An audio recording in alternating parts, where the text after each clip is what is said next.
పిత పుత్ర పవిత్రాత్మ నామమున ఆమేన్.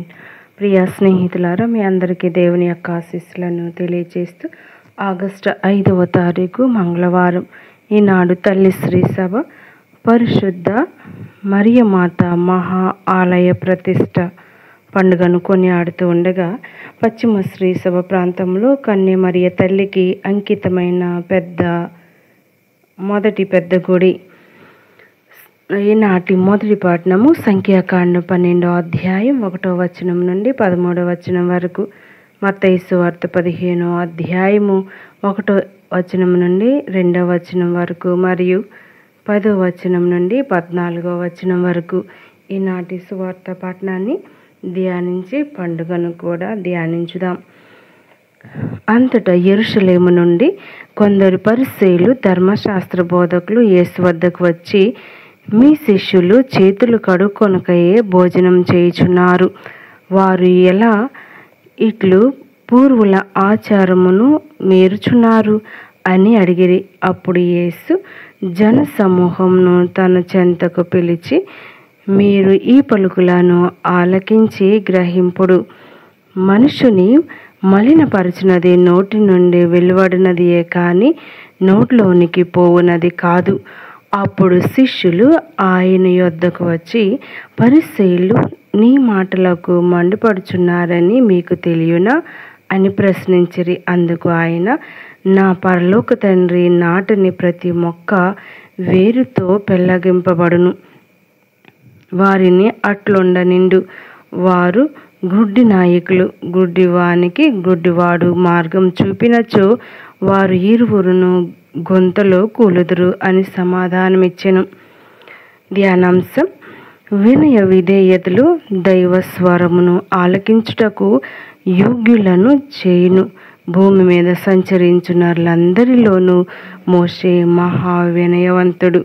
సంఖ్యాకాండం 12వ అధ్యాయం 3వ వచనం అని పలికినప్పుడు దేవుడు మోషేతో ప్రత్యక్షంగా మాట్లాడి సూటిగా సంభాషించుట ద్వారా వినయవర్తనునికి దేవుడు అనుగ్రహించిన ఉన్నతమైన స్థితిని చాటి చెప్పుచున్నది. దైవ ధిక్కారానికి పాల్పడితే శిక్షార్హులవుతారన్న సత్యాన్ని మోషేకు వ్యతిరేకంగా మాట్లాడి తప్పు చేసిన మిర్యాము అహరోనులను దండించి మిర్యామును కుష్ఠవ్యాధిగ్రస్తురాలగునట్లు చేసిన దైవచర్య ద్వారా స్పష్టమగుచున్నది. నేటి సువిశేష పఠనం ద్వారా సహితము ప్రభు విశదమనర్చుచున్న విషయమేమన్నా, మనిషి అంతరంగం నుండి వెలువడినదియే మనిషిని మాలిన్యపరచును. మనిషి అంతరంగం నుండి వెలువడు గర్వం, అహంభావం, అవిధేయత, ధిక్కరింపు, అత్యాశ మున్నగున్నవి తోటి నరుని పతనమును కాంక్షించి దైవ ఆజ్ఞల ఉల్లంఘించిన దిశగా ప్రేరేపించును. దైవాజ్ఞల ఉల్లంఘనయే పాపం. అంతఃకరణములను ఆధీనం నుంచుకొనని ఎడల అంతరంగం నుండి వెలువడినవి నరుని మాలిన్యపరిచి విశేషణ ముందించును. బాహ్య శుద్ధి ఉంటే సరిపోదు, అంతకంటే మిన్నైన అంతరంగిక శుద్ధి ఎంతయో ఆవశ్యకము. నిజాన్ని గ్రహిస్తే మన జీవితం ఇతరులకు మార్గచూపరి కాగలదు. గుడ్డివాడు గుడ్డివానికి మార్గం చూపినచో ఇరువురును గోతిలో పడుదురన్న ప్రభు మాటను గైకొని హృదయ శుద్ధి గలవారమై జీవింప ప్రయాసపడవలెను.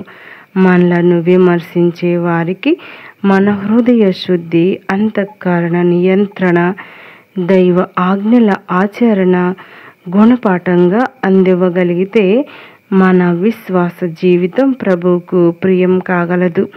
అట్టి ప్రభువుకు ప్రియమైన హృదయం శుద్ధికై ప్రార్థించుదాం.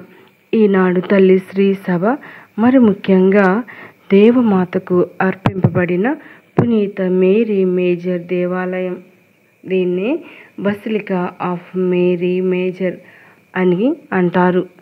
మంచు మాత లేదా అవర్ లేడీ ఆఫ్ స్నో అని కూడా పిలవటం జరిగింది. రోమ్ నగరంలో మేరీ మేజర్ దేవాలయము అంకితం గావించబడిన రోజు ఇది. 7వ శతాబ్దం నుండి ఈ దేవాలయంలో మన ప్రభు జన్మించిన పశువుల శాలలో చెక్కను వాడినట్లుగా నమ్మకం. ఈ బసిలికా యొక్క అంతర్పై భాగమును అమెరికా దేశం నుంచి తీసుకుని వచ్చిన ప్రథమ బంగారముచే తాపడం చేయబడింది. రోమ్ నగరంలో మరియమాతకు అంకితం చేయబడిన ప్రథమ దేవాలయం ఇది. అప్పటికే ఉన్నటువంటి ఒక పెద్ద హాలుకు 4వ శతాబ్దంలో లిబేరియస్ పాపు గారు మరొక హాలును నిర్మించి అంకితం గావించారు. అందువలన దీనిని లిబేరీ బసిలిగా కూడా పిలుస్తున్నారు. ఒక శతాబ్దం తరువాత అనగా 432 నుండి 440 మధ్య కాలంలో 3వ సిక్స్తస్ జగద్గురువులు దాన్ని మరియమాతకు అంకితం చేశారు. ఎఫెసులో జరిగిన కౌన్సిల్ దానిని దేవమాతగా నామకరణం చేసింది. అప్పటి నుంచి ఆ దేవాలయం మరియ మజోరి దేవాలయంగా పిలుస్తూ ఉన్నారు. ఒక అందమైన కథ ప్రచారంలో ఉంది. అదేమంటే మరియమాత ఒకేసారి లిబేరియస్ పాపు గారికి ఆ స్థలమునకు అధిపతి అయిన రోమన్ వాసికి దర్శనమిచ్చి ఆ స్థలములో ఒక దేవాలయం ఆజ్ఞాపించారు. దానికి నిదర్శనంగా వేసవి కాలంలో ఆగస్టు 4-5 తేదీల్లో 352వ సంవత్సరం నాడు ఎస్క్విలైన్ పర్వతంపై మంచు కురుస్తుందని ఆ స్థలంలో దేవాలయం నిర్మించమని చెప్పారు. అద్భుతంగా ఆ దేవాలయంను అవర్ లేడీ ఆఫ్ స్నో అని కూడా పిలుస్తూ ఉన్నాం. మంచు కురిసిన దాన్ని గుర్తుగా ప్రతి సంవత్సరం ఆగస్టు 5వ తేదీన పీఠముపై కురిగినట్లు తెల్లని పూల రేకులను కురియించు ఆచారము ఇప్పటికీ చేస్తూ ఉన్నారు. దేవాలయంలో ఒక క్రిస్మస్ పండుగ రాత్రిలో మరియా తన పరిశుద్ధ శిశువును పునీత తైన్ పొర కాజితాను హస్తాల్లో ఉంచారు. మరొక క్రిస్మస్ రాత్రి పునీత లయోలా పురి ఇన్యాసి వారు తన ప్రథమ బలి పూజను సమర్పించారు. ఆ దేవాలయంలో 5వ భక్తినాథ పాపు గారు జపమాల జపించినప్పుడు క్రైస్తవులు తురుష్కులపై లెపాంతోలో విజయంను సాధించారు. బసిలికాలో ఉన్న ఒక పీఠంపై మరియమాత చిత్తరువు ఉంది. పురాతన కథనం ప్రకారం ఆ చిత్తరువును పునీత లూకా గారు చిత్రించినట్లు చెప్పబడుతుంది. పునీత చార్లెస్ బొరోమియో గారు ఈ చిత్రం ఎదుట అనేక పర్యాయములు ప్రార్థించి విశ్వాసంతో శాంతా మరియా మజోరి చట్ట నియమములను రచించటం జరిగింది. దైవార్చన క్యాలెండర్ సవరించబడకముందే ఈ రోజు నుండి దేవమాత పండుగ కొనియాడబడుతూ ఉండేది. ఇది జరపడానికి ఒక గత చరిత్ర ఉంది. 4వ శతాబ్దంలో రోమ్ నగరంలో జాన్ అనబడే ఒక క్రైస్తవ భక్తుడు ఉండేవాడు.